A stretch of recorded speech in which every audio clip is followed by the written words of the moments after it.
आप सभी को जय श्री कृष्ण। वीडियो शुरू होने से पहले आपको ये जानना जरूरी है, वैसे अगर आप चाहे तो इस भाग को स्किप भी कर सकते हैं। तो दरअसल मैंने 10 चाणक्य नीति के शॉर्ट्स को मिलाकर ये एक लॉन्ग वीडियो बनाया है, जिससे हो सकता है आपको वीडियो बीच में थोड़ा अजीब लगे, तो उसे कृपया नजरअंदाज करें। वैसे ये वीडियो काफी ज्ञानवर्धक है अगर आप इसे अंत तक देखें। आचार्य चाणक्य, जिन्होंने भारत को अखंड भारत बनाया, क्या आप जानते हैं उन्होंने अपनी सबसे महत्वपूर्ण रचना चाणक्य नीति के प्रथम 3 श्लोकों में क्या कहा है? तो जानते हैं। आचार्य चाणक्य चाणक्य नीति के प्रथम श्लोक में कहते हैं, तीनों लोकों के पालन करने वाले सर्वशक्तिमान विष्णु को सिर से प्रणाम करके अनेक शास्त्रों में से निकालकर राजनीति समुच्चय नामक ग्रंथ यानी कि चाणक्य नीति को मैं कहता हूँ। दूसरे श्लोक में वे चाणक्य नीति के महत्व को बताते हुए कहते हैं, जो इसको विधिवत पढ़कर धर्म शास्त्रों में प्रसिद्ध शुभ कार्य और अशुभ कार्य को जानता है वह अत्युत्तम गिना जाता है। इसके साथ ही वे तीसरे श्लोक में कहते हैं, मैं लोगों के हित की वांछा से उसको कहूँगा जिसके ज्ञान मात्र से सर्वज्ञता प्राप्त हो जाती है। आपको इस कथन को हल्के में नहीं लेना चाहिए, क्योंकि इसे कहने वाले वो है जिन्होंने अपनी बुद्धि के दम पर धनानंद जैसे सम्राट को भी सिंहासन रहित कर दिया। तो ऐसे बुद्धिमान व्यक्ति की चाणक्य नीति आप सभी को जरूर पढ़ना चाहिए। वैसे आप चाणक्य नीति के बारे में क्या सोचते हैं, ये कमेंट करें। जय श्री कृष्ण।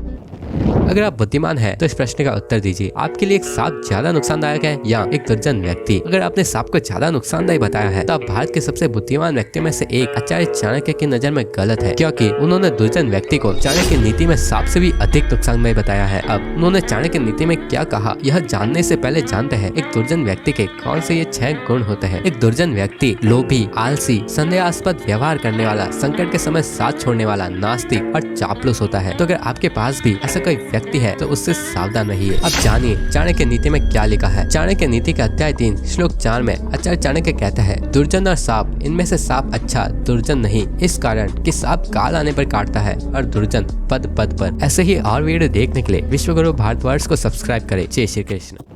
क्या आप सीधे हैं और क्या जीवन में सीधा रहना सही है? इसका उत्तर जानते हैं स्वयं आचार्य चाणक्य से। आचार्य चाणक्य चाणक्य नीति के अध्याय 7 श्लोक 12 में कहते हैं, अपने व्यवहार में बहुत सीधे ना रहे। आप यदि वन जाकर देखते हैं तो पाएंगे जो पेड़ सीधे उगे उन्हें काट लिया गया और जो पेड़ आड़े तिरछे हैं वो खड़े हैं। ऐसे ही और वीडियो देखने के लिए विश्वगुरु भारतवर्ष को सब्सक्राइब करें। जय श्री कृष्ण।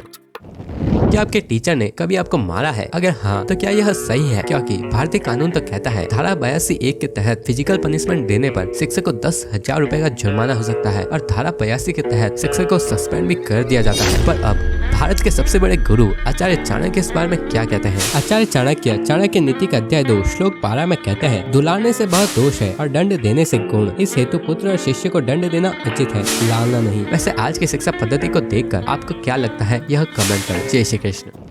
आचार्य चाणक्य के अनुसार ऐसी कौन सी 4 वस्तुएं हैं जो यदि किसी स्थान में मौजूद नहीं है तो हमें वहां वास यानी रहना नहीं चाहिए? आचार्य चाणक्य चाणक्य नीति के अध्याय 1 श्लोक 4 में कहते हैं, जिस देश में न आदर मिले, न जीविका, न बंधु और न ही विद्या का लाभ है, वहाँ वास नहीं करना चाहिए। वैसे आप जहाँ रहते हैं वहाँ ये सभी मौजूद है तो कमेंट में जरूर लिखे। जय श्री कृष्ण।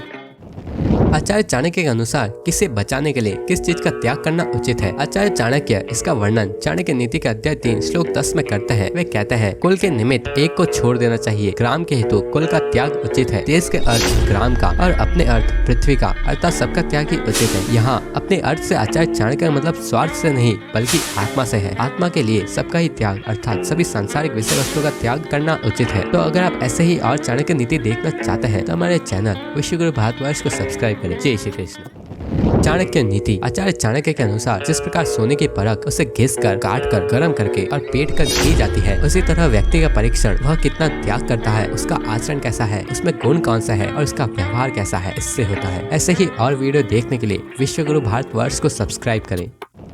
क्या आपके साथ भी ऐसा होता है कि जब लोगों को आपकी जरूरत होती है तो वे आपके पास आते हैं और जरूरत खत्म होने पर वे आपसे दूर चले जाते हैं? तो जानिए आचार्य चाणक्य इस बारे में क्या कहते हैं। आचार्य चाणक्य चाणक्य नीति के अध्याय 7 श्लोक 13 में कहते हैं, हंस वहाँ रहते हैं जहाँ पानी होता है, पानी सूखने पर वे उस जगह को छोड़ देते हैं। आप किसी आदमी को ऐसा व्यवहार ना करने दे कि वह आपके पास आता जाता रहे। ऐसे ही और वीडियो देखने के लिए विश्वगुरु भारतवर्ष को सब्सक्राइब करें। जय श्री कृष्ण।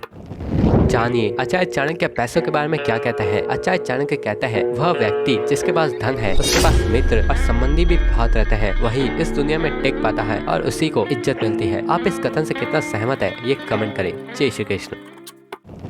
सनातन धर्म में मनुष्य के लिए इन 4 पुरुषार्थों का नाम वेदों में लिया गया है, धर्म, अर्थ, काम और मोक्ष। अब सुनिए भारतवर्ष के सबसे विद्वान व्यक्ति में से एक आचार्य चाणक्य इस बारे में क्या कहते हैं। चाणक्य नीति के अध्याय 3 श्लोक 20 में वे कहते हैं, धर्म, अर्थ, काम और मोक्ष, इनमें से जिनको कोई भी न भया उसको मनुष्य में जन्म होने का फल केवल मरग्राही हुआ। अगर आप अब भी नहीं समझे तो दरअसल श्लोक का अर्थ इतना सा है कि सर्वप्रथम हमें धर्म को धारण कर अर्थ को अर्जित करना चाहिए, फिर अर्थ के द्वारा अपनी कामनाएं पूर्ण करने के पश्चात योग साधना करते हुए परमात्मा को प्राप्त करना चाहिए, तभी मानव जीवन का लक्ष्य पूरा हो सकता है। ऐसे ही और वीडियो देखने के लिए विश्वगुरु भारतवर्ष को सब्सक्राइब करें। जय श्री कृष्ण।